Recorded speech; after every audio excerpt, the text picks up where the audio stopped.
Hey now, long hair Luke here. Cashflow Carl, short-term shop. Just want to touch briefly on taking the seller's bookings.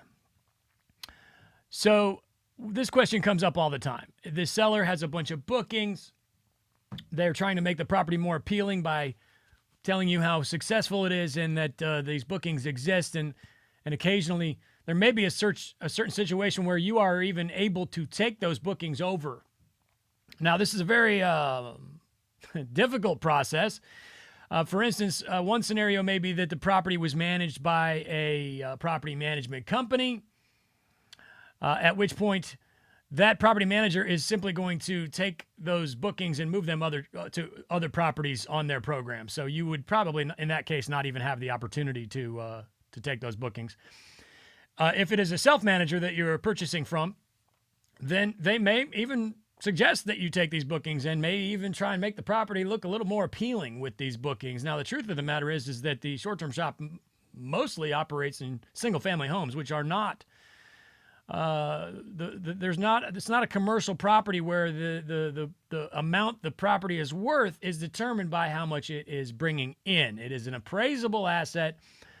As far as, again, being a single-family home, it is not worth more money depending on the amount of money that it is making. So the seller is kind of trying to sneak that in there, and there are certain, there's a little bit of a give and take there where maybe it's worth a little bit more, but legally it's again, not a commercial property, right? So here's what will happen.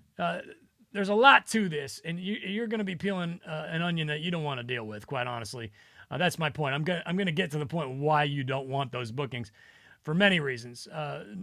Number one, that seller is going to have to cancel all those bookings on their behalf, on their end, through Airbnb and Vrbo, which is not a fun process. Vrbo makes it pretty easy. Airbnb does not.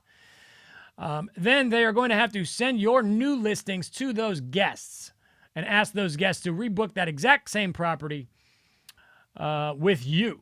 And those guests are now going to be annoyed. They're going to think maybe this property it's not even a real property. Am I getting scammed here? What's going on? I'm just trying to go on vacation and this house was sold. I'm a little confused.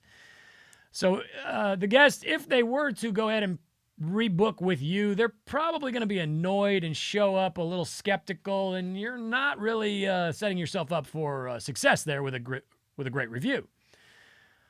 So for many reasons, we don't recommend going that route if at all possible. Now, occasionally, again, there may be a situation where you have to take the bookings to get the deal done. That's fine. If it's part of the deal, then maybe you could even use that to your advantage in certain situations. But for the most part, it is a very annoying, difficult process. There are many other properties that these guests could pick from. What makes you think they're going to want this exact one if they were to be presented with the opportunity of others? Of course, there is always the holiday thing where, oh my God, I can't find another one for Christmas. So that would be a situation where maybe they would be grateful. But for the most part, we do find that the guests would be annoyed in this scenario, and it is probably not a road you want to go down. And I do want to mention, once again, want to hammer this home. In the markets where the short-term shop operates, we get so many bookings, you really don't need those guests. You don't know whether they booked with a dog. You don't know how many people are on that reservation. Then they're going to be trying to book on your Airbnb. You're allowing less people than the previous owner was allowing.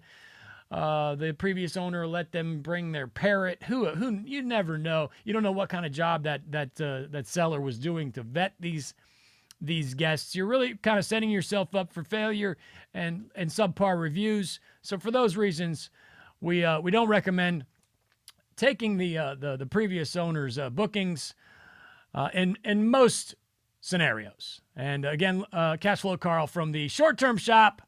We would love to have you join us on a consultation anytime. Just come to our website, theshorttermshop.com. Click this button here and sign up and come hang out with us. And we wish you good luck in your short-term rental adventure.